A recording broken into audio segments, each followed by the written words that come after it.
welcome to Inside Think Tank. This episode will be a little bit different because previously we always conduct the entire chit-chat sessions and interview session in Mandarin, but today it will be in English. With me today is Mr. Thomas from BERSIH. And I think that during this elections period, it's best to have someone who is, to me, is considered very senior in the elections business or in the entire democratic business in Malaysia. So the chat today will be a little bit chillax. It's not going to be like very serious interview. So I will be throwing questions to Thomas, and then in between, maybe I will just slot in some more questions to ask you. Good morning to you. Thank you for coming to our little studios here to talk about PRU 15. First questions. Let's look into PRU 15 as a very general view. What is your general view? What is your personal opinion towards this PRU 15? Are we supposed to have it right now? Are we not supposed to have it right now? What is your thought? Yeah, PRU 15 I think is different in several aspects. One is that it is not full term yet. Mm-hmm. The 14th parliament is not due to be dissolved until July. I believe 15 or something like that, mm-hmm. around that period. Mm-hmm. But the Prime Minister Ismail Sabri decided to call it a bit earlier, and he called it during the monsoon season, mm-hmm. which I think many of us, including BERSIH, have raised our concern, mm-hmm. about the timing of an election because of the high potential for flooding in many areas during this time. So that is, I think, one of the aspect is called earlier and called during not the best of time. But the other thing with this election that is also different is that we are seeing a huge jump in the number of voters. Yes. The biggest electoral seat is no longer in PJ, but goes to Bangi. Bangi has about 300,000 yes. Voters. And this came about because of the Undi 18 mm-hmm. amendment and also automatic voter registration. Yes. So compared to GE 14, we have 14.9 million voters. Mm-hmm. This time we are going to have 21.1. So that's an increase of 42%. So what that means is that there are going to be many first-time voters, mm-hmm. about 6.2 million. Which is including the 18 to 20 years old, those new voters. Yes. And including those voters who, even though they are already eligible to vote, but they never voted before. Correct. Yep. I mean, to put it into perspective, the Undi 18 group, 18 to 21, is only about 6%. Yes. Whereas the unregistered, automatically registered block mm-hmm. is about 35-36%. Yeah, that's even bigger. Yeah, that's the bigger unknown. So I think this election has this factor of unknown factor. Yes. These people have no voting history. There's a lot of unknown factors. I mean, when it comes to the 18 to 21, we do not really know what do they want. The politicians never really ask them. The AVR, those people that never really voted before, and then why borders? I mean, they never really wanted to register previously. So now you give me the automatic registered status also. Maybe I do not want to come out and vote. Yeah, maybe. So this block is about 5 million people automatically registered. And do they know they're automatically registered? That's a big question, because I think, of course, for those of us in the election business, we know. But the truth of the matter is that most people on the streets are too busy with just earning a living. Yes. They are not aware of all this amendment that has taken place. So I think one of the challenge for us, the NGO, even SPR, is to get the word out that you don't need to pre-register to be a voter. You are automatically registered. And what that means is that you just have to turn up at the polling station with your IC. And then just go and vote. And you can vote at the last minute. One question is because previously when the parliament has been dissolved, we are still dealing... when the 18 years old Uni 18 gazetted, And in the foreign offices website in some of the country, some of the respective country are still, their informations are still unamended, are still remaining 21 years old and above. Have they taken any actions to update the informations? Yeah, I mean, every foreign consulates and embassies maintain some sort of their own website. And some of them are quite slack and they did not update. So if you Google around, you will find some of this out-of-date information. Exactly. I think the best place should be the SPR website. But to be honest, I even found outdated information there. Well, to be very honest, when we go to any of the ministries' website also, we still can see outdated information and error 404. So it's quite sad in this sense. All right. Speaking about factors just now, Thomas, you mentioned about there are unknown factors. There are a lot of unknown factors, but I wanted you to give us a little bit of insight, or maybe your personal point of view. What is the key factor to determine the victories of any of the political alliances in this election? Is it the economic policies? Is it the Undi 18? Is there any other factors? Okay, this election, another major factor is that we have multiple coalition and parties involved. Four major? Yeah, at least four who feel enough candidate to form government, yes, which is more than 111. Yes. So you have Barisan Nasional, Pakatan Harapan, Perikatan Nasional, and even GTA. More than 111. Gagasan Tanah Air, Gerakan Tanah Air. Yeah. So, but I think the serious contender are probably three or two. So this is a new factor. Previously, it's always been one or two. Option A or option B? Yes, it's more straight. So I think for a lot of voters, this is part of the confusion and the challenge, which one to choose. So we need to look at several things, past record. The good thing is that all these three contenders, the major one, have a track record as government. Yes. How long? That's the question. So, of course, Barisan Nasional has a track record of 60 years. Okay. Number fair one. Fair enough. Followed by Pakatan Harapan, a track record of 22 months. Then followed by Muhyiddin, 17 months. 17 months, okay. Yeah. Fair enough. So that you have a track record to judge them by. So I think you look at that to make your choice and say, which one delivered some things that I think better suit your choice, you know? That's one. The second thing is you got to look at their election manifesto. That's crucial. All three that I mentioned about, except for GTA, they have not come out yet. But the three major ones, they have come out with their election manifesto. The issues that most voters are concerned about would be bread and butter issue. True. You know, over here, roti and kaya issue, you know, nasi lemak issue. Because these are the thing that I think it affects people's livelihood and well-being. So look at what is on offer. Now, everyone, I can say, offer good things. You know, handouts, promises, things like that.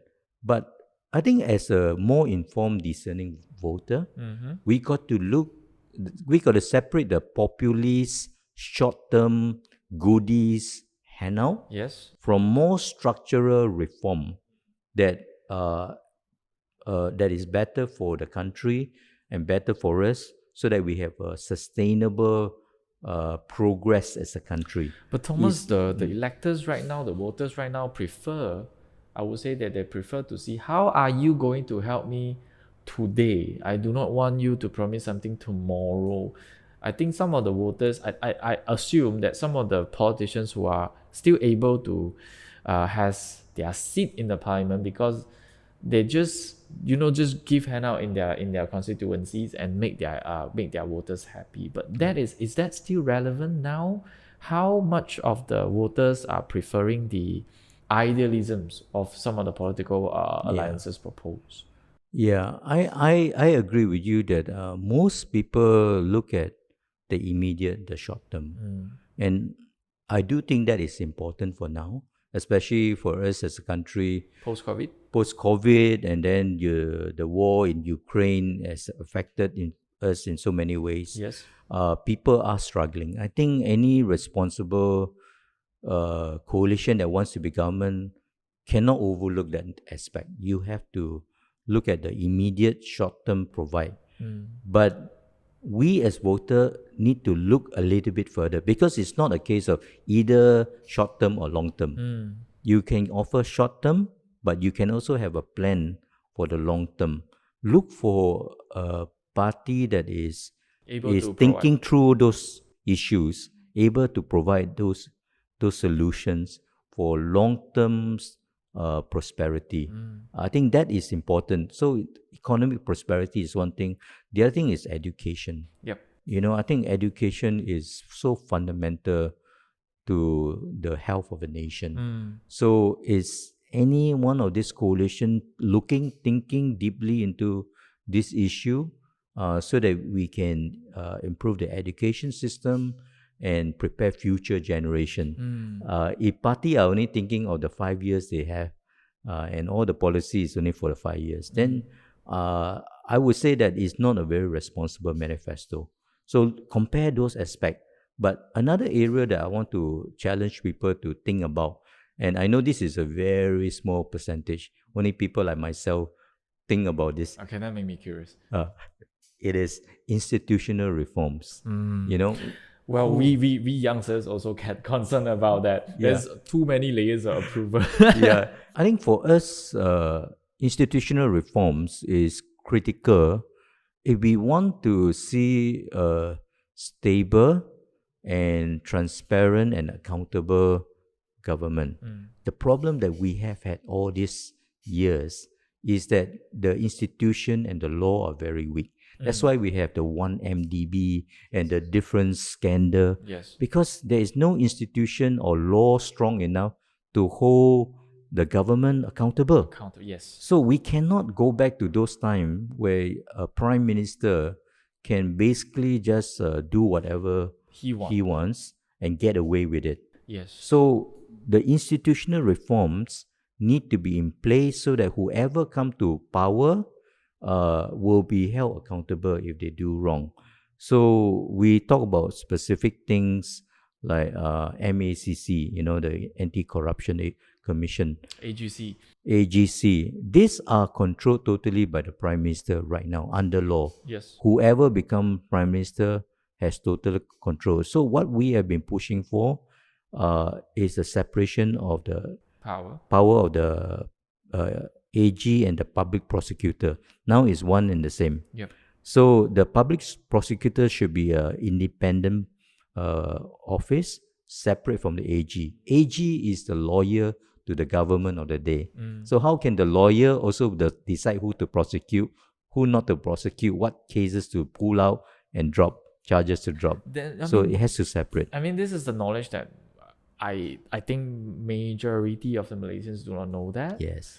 So there's quite lack of the information, or quite lack of the, this kind of information for the people. So people think that everything is normal. I mean, as long as it doesn't really touch my living, that's it lah. You just do your game. I understand that, but I will respectfully disagree.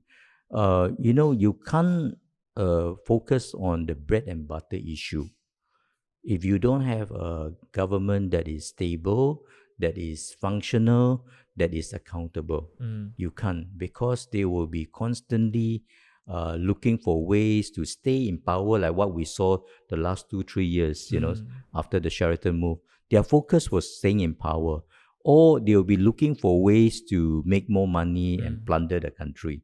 So you need to fix all the holes and lobangs. If you can imagine a bucket with a lot of holes, you can pour water into it. Well, then a lot of waters will come out. Our country is very rich. We are very blessed, in Malaysia. When it comes to natural resources. Natural resources, land, everything is good. But you pour the water into this bucket with hole, it keeps flowing out. Institutional reform is plugging all these hole is first. to repair all the... Plug out the hole. Okay. Then when you pour in, it doesn't flow out. That is what institutional reform is, Yes. and how it relates to bread and butter issue. Well, true. Institutional reform is one of the crucial things. It has been mentioned by Pakatan Harapan back in 2018, where they have their committees to look into the institutional reforms. But unfortunately, the 22 months definitely is not sufficient for any government to do any kind of reforms. No. I mean, it's many of these require amendment to the constitution and enactment of new law, and all this take time. 5 years is definitely doable, but 22 months is challenging, but they managed one only. That is Undi 18. Undi 18. Yeah, that is That's only the only one. One of the proudest things. Yeah. So that is, I think, the thing. But now the three major coalition has come out with their manifesto. So what we in BERSIH does, and we're going to come out with a report in a few days' time. Oh, I'm looking It's a comparison. I'm looking towards that because, I mean, personally, when I look into Barisan Nationals, the first questions that cross through, I think that a lot of people will be having the same thought as mine. Because when you look into Barisan Nasional manifestos, the first question that pops into my mind is, you have been governing for 60 years and you can basically do that, but why are you not doing it before 2018? Why are you saying that now? And and when we look into the other manifestos, some are still very populism driven. And that's the thing lah. Like what Thomas mentioned just now. Yeah. You have to really dive into this and see which one is the most suitable for you, and then you wanted to choose that. Right. Okay, let's move on to another question. This question comes from our audience, our readers. They wanted to know more about postal votes. I mean, if we look into a full terms government like 2018 or even back then 2013, we already can expect that the elections will happen around that period of time, so that the voters are getting ready to go. I mean, the voters who stay outside of Malaysia can go and register. But this comes out like really out of sudden kind of stuff. So whether people staying outside of Malaysia are able to register as a postal voter, also we do not know. Whether this postal voter has successfully registered or not, also we do not know. So I wanted to get some stats and input from Thomas. How many postal voters that we have in Malaysia? Are they registered? Are they about to get their votes? And how's the entire process? Maybe you can enlighten our audience a little bit on that. Sure. Okay, so when we talk about postal voters, there are actually a few categories of postal voter: internal, local, Malaysian postal voter, and that's a big chunk because these are people involved in the election process on polling day. So election workers, the medias, and all this can apply to be postal voters. But I think what you are looking at are the overseas, Malaysians who are eligible to be postal voter. Now, the difference between GE14 and now is that GE14 Malaysian overseas can apply to be postal voter, except those in neighboring countries like Singapore, South Thailand, Brunei, and Kalimantan in Indonesia. They cannot. They have to come home and vote. The difference is now all of this can apply to be postal voter. And that is a huge chunk because especially there's a lot of Malaysian working in Singapore. And that opened up. So the number of postal voter applied and approved at the last general election worldwide was just under 8,000. That's quite a small number. Tiny. Okay, the potential of overseas Malaysians, there's no official data, but our data we look at from World Bank is about 2 million. 2 million Malaysians living overseas. Now, this would include people who migrated away and gave up their citizenship, but they did not inform or register. So I would say safely at least 1 million. Okay. Malaysians who are working, studying overseas, and still interested to vote. That's huge. 1 million, and we only got less than 8,000 the last time. This time, unofficial figure, I'm still waiting for the official figure to come out. The estimate is about 50,000. 50,000, that's huge. It's a huge jump. And for the first time, I think postal voters can make a difference in some marginal constituencies. Some constituencies have a few thousand of such voters. Now, the problem is always the process of first applying to be a postal voter. The process now is online. You go to the SPR website, you have to open a My SPR account first. Then after you successfully open the account and it's linked to your phone, you log in to then apply to be a postal voter. All right. Okay, once the first steps. You apply and fill in your overseas address and you are approved, then you are registered as a postal voter. Then you wait. You wait until nomination day. Because in our election, you don't know who are the candidates. Yes, until the nomination day. Until nomination day. So nomination day was the 5th of November, Saturday. And they, by 11 o'clock, they finalized the list. And EC then proceed to print the paper ballot, postal ballot. The postal ballots. Postal ballot. And by Monday morning, this postal ballot has already been distributed to the 222 constituency around the country for them to issue to the registered postal voter in that constituency. That might be causing certain delay, I would say. Actually, I would say that considering the manual process that EC is doing paper ballot, it is actually the most efficient way rather than centralized processing of everything of 50,000. So they distribute to 222. So some constituency only deal with a few hundred or a few thousand. That's it. Yep. And it is telecast on Facebook. There are polling agents from the candidates all sitting there watching. They should make sure that it's properly issued to the right people and then put into the envelope, sealed, and then immediately at the end of that day, send out. Now, what surprised us this time was that the EC used courier services to send previously by Post Malaysia normal mail. Oh, okay. Okay. And because I got a notification very quick, I think so the issuing was on Monday. By Wednesday, I got someone from the UK already received who told me they got a notification from DHL that their mail is on the way, the ballot is on the way, and they will get it by the 10th or the 11th. That's fast to me. Very fast. Yeah. That's fast. So I would say it's impressive, but I can imagine it costs a huge amount of money. Exactly. When you engage with courier service. Yeah. But what we actually proposed to the EC was a more simple solution. And we hope by the next election it will be implemented. You see, you have already created a My SPR account, which is like opening an online bank account. You got to upload your IC, you got to take a selfie with your IC, link to your phone. That's how the process.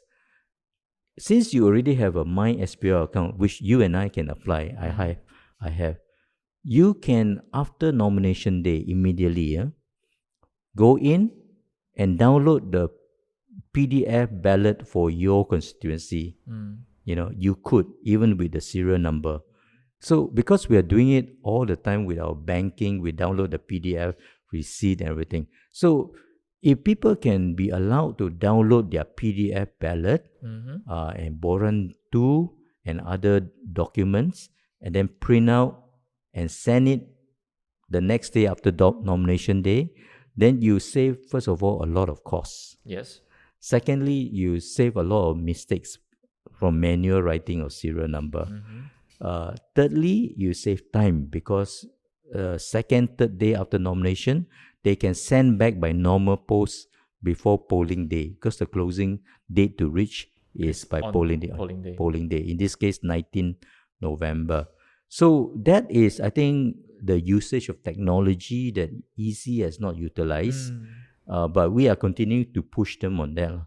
Previously, there's some news or stories that talks about that if you are residing in outside of Malaysia and when you wanted to register yourself as the overseas voter or postal voter, you need to have another 2 Malaysians to rectify or to justify your identity. Is it still relevant for 1 Malaysian? Or 1 Malaysian? So you need another Malaysian who is 18-year-old and above to witness you signing the Boran Dua. Would it be too difficult? And for most people, not a problem, because Malaysians live in communities, in families, but there will be some Malaysians who are in very isolated countries and cities or towns where they are the only one. So that's why our friend Global BERSIH has been calling on the EC to remove that requirement. Any adult who has an IC is sufficient. Not just IC, but any adult, including a foreigner, can be a witness. Then that will make it easier for someone who, say, live in Timbuktu to try to find another Malaysian there and that's very difficult. Let's make it impossible almost. Yes. So that is, again, a very doable requirement. And we hope that will be done. Oh, all right. Okay, speaking about PRU 15, now we still do not know whether the voters, because the voter turns out will definitely be one of the determinators to decide, to determine who is going to be getting the powers of Putrajaya. And we are dealing with Undi 18, which is 18 and to 20 years old. They are the new voters. And we are dealing with AVR, automatically registered voters as well. They might do not want to come out and vote. Another reason is those constituency who is basically might be encountering floods situations. They might definitely, just guarding their home instead of going out to vote.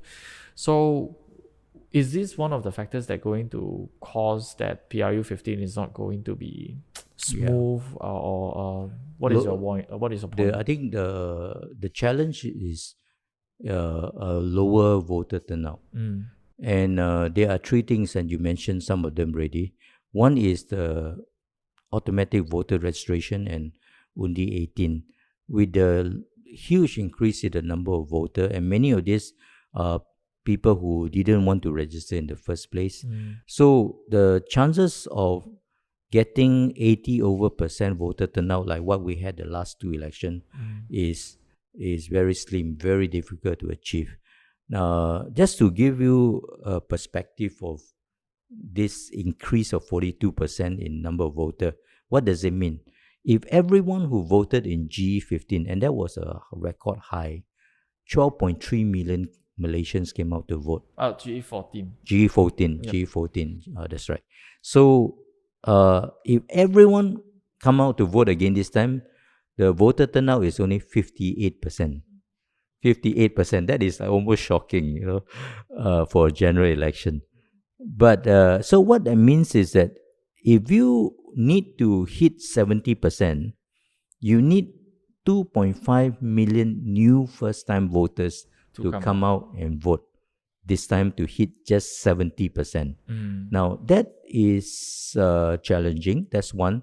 But also undi banjir holding during flood season. I think for some people who are not so hot about election in the first place, if they wake up that morning on the 19th and it's thundering, raining, their chances are don't bother. Don't bother. So there's a suppression of the vote there. But in some places, they want to vote, but it's flooding. And then that will be a problem for them to even go to the polling centers. So that's real. But I think the bigger concern is really people's disillusionment with politics and election that I think carried over from Sheraton Move. Fed up already. Yeah. I think if you can turn that one factor around and they are determined to vote, even if it's flooding, they will get a boat and go to vote. And definitely come out and vote. But if that didn't turn around, the mood didn't turn around, a bit of rain, they'll say, forget it. Does anti-hopping law helps in this? I think it helps, but to be honest, though we push for that and saw it being passed into law, I think it just helped a very small percentage of people.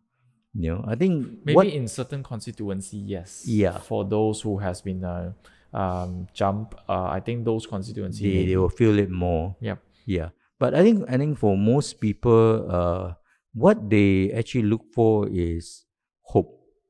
If they see hope for change, they see possibility of better future, then they will come out and vote. All right. Speaking about future, BERSIH basically launched a new campaign yesterday. Yesterday, that's right. Yeah. The BERSIH basically launches the #Vote Future campaign to encourage high voters turnout. Maybe Thomas, you are the best person to tell us more about this campaign. Yeah, so I think we realized that the most important thing in this election is to achieve a high voter turnout. So I set a target of 70%. And as I explained, it's not an easy target, but I think it's achievable. So we decided to focus a campaign with the theme future. Future as a word that I think a lot of people can resonate with and think about. But the only thing is that they could not relate it to an election. So what we are saying to people is that if you don't vote, you are letting other people decide your future. That's true. Because, a government elected plays such a crucial role in our lives. Whether we like them or not, they impact our future. Good policies, long-term policies, good government, no corruption, the future is bright. But wrong government, a bad policy, wrong policy, corruption, then all our future will be impacted and affected. So that's why I would say that, you don't think government is important, then you just look at where we are right now as a country. Many would agree with me, we should have been much, much better and more prosperous as a country. There are neighboring countries that are not as blessed as us, our neighbor in the South, Singapore, and yet they are doing much, much better, because of better governance. And so it is the government who decide that and decide our future. So I am not a gambler. I don't take a chance and pray and hope that my future will be good. I want to have a say. I want to do something. The least I could do is cast my vote, for the choice that I think is better. There is no perfect government, for sure. Let's be real. But among the three contenders, which one can do a better job or make a better offer? That is the one that we should give our vote to. And so our campaign don't focus on any one party or coalition to vote for, but we want people to come out and vote. The other reason why a high voter turnout is important in a democracy. Democracy is only meaningful when there's mass participation. And actually, we should count ourselves very lucky because we have the democracy. We have a vote. Yeah, we have the vote. Many countries don't have that. Exactly. They don't really have that vote. And so we have the vote and we use it. And also, a government will be elected whether you vote or not. If it's elected on a low voter turnout, it's still legal, legitimate, but it will not have the strong mandate, to govern the people. Now, just let me illustrate in a very extreme way. Let's say the voter turnout is 50%. That's half of it. Half of it, 50%. And then, because now we got three contenders, the winning party likely to only get about 40% of the popular vote. 40% of those who voted. Which is not even half. Which, if you then look at the 40% means only 20% voters voted for this government. 80% didn't vote for this government.